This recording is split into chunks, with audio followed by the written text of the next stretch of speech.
Alors, je voulais juste, si ça ne te dérange pas, te donner la troisième solution, que je considère quand même extrêmement une solution importante.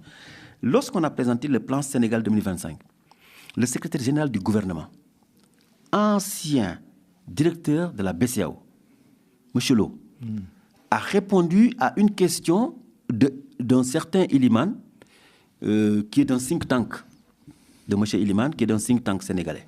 Iliman avait dit, mais c'est bizarre, moi, dans votre plan Sénégal 2050, je ne vois pas le levier monétaire. Et le levier monétaire, qu'est-ce qu'on en fait? Il faut qu'on bouge un peu, il faut qu'on change le paradigme, etc. M. Lo a répondu en disant ceci. Attention, secrétaire général du gouvernement, ancien directeur de la BCEAO.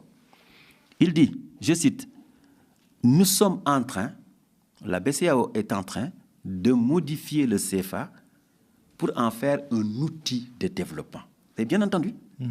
C'est extraordinaire. Moi, en 2017, j'ai écrit un document clair où je dis le CFA a deux dimensions.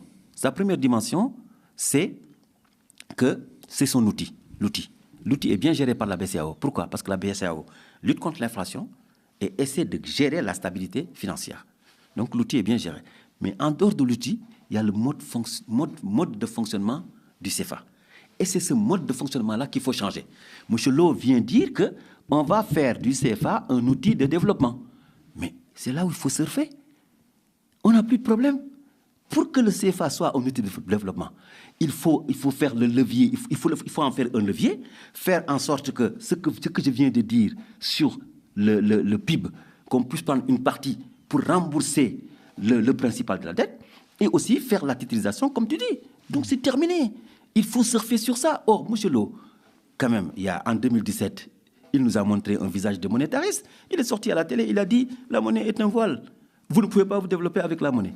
Aujourd'hui, 2024, 2025, il nous dit on va faire du CFA en outil de développement. Mais seuls les imbéciles ne changent pas. Mais c'est franchement...